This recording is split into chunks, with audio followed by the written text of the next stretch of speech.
औज़ुबिल्लाहि मिनश्शैतानिर्रजीम बिस्मिल्लाहिर्रहमानिर्रहीम। सूरत आले इमरान का तारुफ। आज का हमारा टॉपिक है सूरत आले इमरान का तारुफ।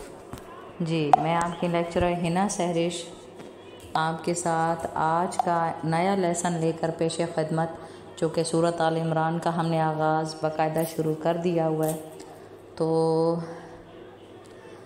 मकाम नुज़ूल सूरत आले इमरान मदीना तुल मुनव्वरा में नाजिल हुई है और रुकू और आयात की तादाद इसमें 20 रुकू और 200 आयतें हैं। और आले इमरान ये सूरत के नाम रखे जाने की वजह, आल का एक मायनी औलाद है और इस सूरत के चौथे और पाँचवें रुकुओं में आयत नंबर 33 ता 54 में हज़रत मरियम रज़ी अल्लाह ताला अन्हा के वालिद इमरान की आल की सीरत और उनके फ़ज़ाइल का ज़िक्र है। इस मुनासबत से इस सूरत का नाम सूरह आले इमरान रखा गया है। सूरह आले इमरान के फ़ज़ाइल क्या क्या हैं? इस सूरत के मुख्तलिफ़ फ़ज़ाइल बयान किए गए हैं। इनमें से 3 फ़ज़ाइल मैं आपके सामने पेश करती हूँ। नंबर 1, हज़रत नवास बिन समआन रज़ी अल्लाह ताला अन्हु से रिवायत है कि नबी अकरम सल्लल्लाहु अलैहि वसल्लम ने इरशाद फरमाया, क़यामत के दिन कुरान मजीद और उस पर अमल करने वालों को लाया जाएगा। उनके आगे सूरह बकरा और सूरह आले इमरान होंगे। हज़रत नवास रज़ी अल्लाह ताला अन्हु फरमाते हैं कि रसूल अकरम सल्लल्लाहु अलैहि वसल्लम ने इन सूरतों की 3 मिसालें बयान फरमाईं, जिन्हें मैं आज तक नहीं भूला। आप सल्लल्लाहु अलैहि वसल्लम ने इरशाद फरमाया, ये दोनों सूरतें ऐसी हैं जैसे 2 बादल हों या 2 ऐसे साइबां हों जिनके दरमियान रोशनी हो, या सफ़ बांधे हुए 2 परिंदों की कतारें हों। ये दोनों सूरतें अपने पढ़ने वालों की शफाअत करेंगी इंशाअल्लाह अज़ीम।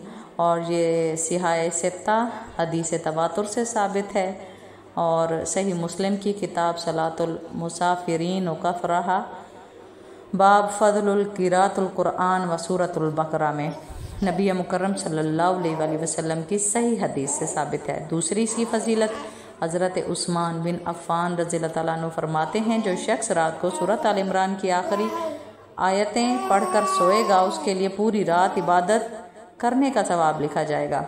दुरामी की किताब फ़ज़ाइलुल कुरान में हदीस तवातुर से ये साबित है। और तीसरी फजीलत इसकी ये है कि हज़रत मकहूल रज़ियल्लाहु ताला अन्हु फरमाते हैं, जो शख्स जुम्मा के दिन सूरत आल इमरान की तिलावत करता है तो रात तक फरिश्ते उसके लिए दुआएं करते रहते हैं।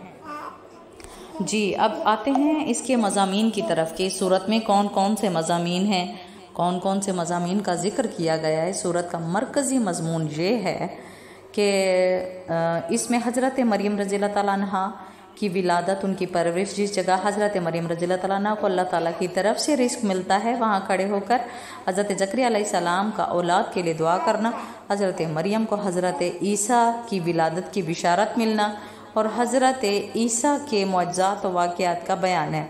इसके अलावा इस सूरत में ये मज़ामीन बयान किए गए हैं। नंबर 1, अल्लाह ताला की वहदानियत, नबी अकरम सल्लल्लाहु अलैहि वसल्लम की नबूवत और कुरान की सदाकत पर दलाइल दिए गए हैं।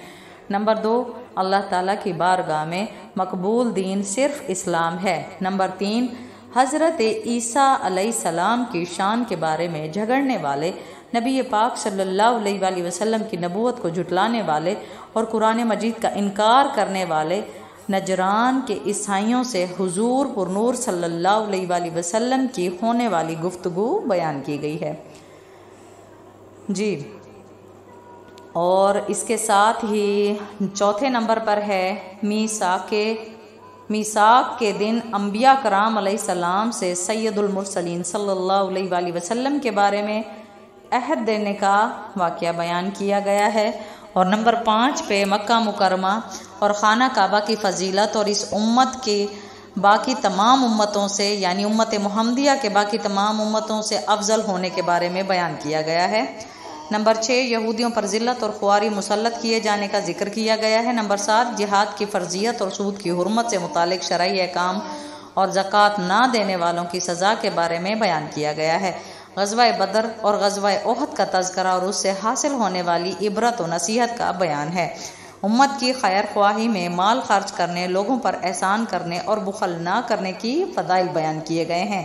نمبر 10، شہیدوں کے زندہ ہونے، انہیں رزق ملنے اور انہیں اللہ تعالیٰ کا فضل حاصل ہونے پر خوش ہونے کا بیان کیا گیا ہے۔ نمبر 11 پر، اور اس سورت کے آخر میں زمین و آسمان اور اس میں موجود عجائبات اور اسرار میں غور و فکر کرنے کی دعوت دی گئی ہے، نیز جہاد پر صبر کرنے اور اسلامی سرحدوں کی نگہبانی کرنے کا حکم دیا گیا ہے۔ تو اب بات کرتے ہیں اس سورت کی مناسبت کی۔ سورت البقرہ کے ساتھ مناسبت ہے اس کی۔ سورت آل عمران کے اپنے سے ما قبل سورت البقرہ کے ساتھ کئی طرح سے مناسبت ہے، جیسے دونوں صورتوں کے شروع میں قرآن پاک کے اوصاف بیان کیے گئے ہیں۔ سورت البقرہ میں قرآن پاک نازل ہونے کے اجمالی طور پر ذکر ہے اور سورت آل عمران میں قرآن مجید کی آیات کی تقسیم بیان کی گئی ہے۔ سورت بقرہ میں جہاد کا اجمالی طور پر ذکر ہے اور سورت آل عمران میں غزوہ احد کا واقعہ تفصیل سے بیان کیا گیا ہے۔ سورت بقرہ میں جن شرعی احکام کو اجمالی طور پر بیان کیا گیا ہے، انہیں سورت آل عمران میں تفصیل کے ساتھ بیان کیا گیا ہے۔ سورت بقرہ میں یہودیوں کا ذکر ہے اور سورہ آل عمران میں عیسائیوں کا ذکر ہے۔ تو امید کرتی ہوں آج کا یہ سبق آپ کو سمجھ آ گیا ہوگا، اور اس نسبت کے ساتھ مجھے ضرور اپنی پریزنٹیشن دیجیے گا۔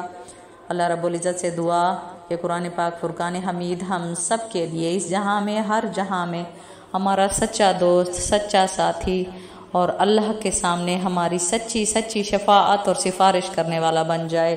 آمین یا رب العالمین۔ آپ سے بارہا اپیل کرتی ہوں، خدا را اپنے 24 گھنٹے میں سے ایک آدھا گھنٹہ اللہ کو ضرور دیں۔ لائیو کلاس جو کہ ڈیلی سردیوں کی ٹائمنگ میں 6 سے 10 بجے تک، 6 سے 10 بجے کے درمیان تک رات کو چلتی ہے، ضرور لینے کی کوشش کیا کریں، اور اللہ تعالیٰ آپ کو جزائے خیر عطا کرے۔ اس میں شمولیت اختیار کیا کریں، نعت میں، حمد و ثنا میں، ساتھ میں اذکار کے محفلوں میں لازمی شمولیت اختیار کیا کریں، تاکہ اللہ رب العزت آپ کو اپنی ذات کے سامنے سرخرو کرے، آپ کو پتہ چلے کہ تبلیغ کا مطلب کیا ہے، برکت کیا ہے، اس کی رحمتیں کیا ہیں، اور جب آپ اس میں شمولیت اختیار کرتی ہیں تو آپ اپنی زندگیوں میں پازیٹیو چینجنگ دیکھیں گی اور آپ حیران ہو جائیں گی۔ اللہ رب العزت آپ سب کو اپنی حفظ و امان میں رکھے، دعاؤں میں یاد رکھیے گا۔ آپ کی مبلغہ ہنا سہرش آپ سے اجازت چاہتی ہیں۔ السلام علیکم۔ اعوذ باللہ من الشیطان الرجیم۔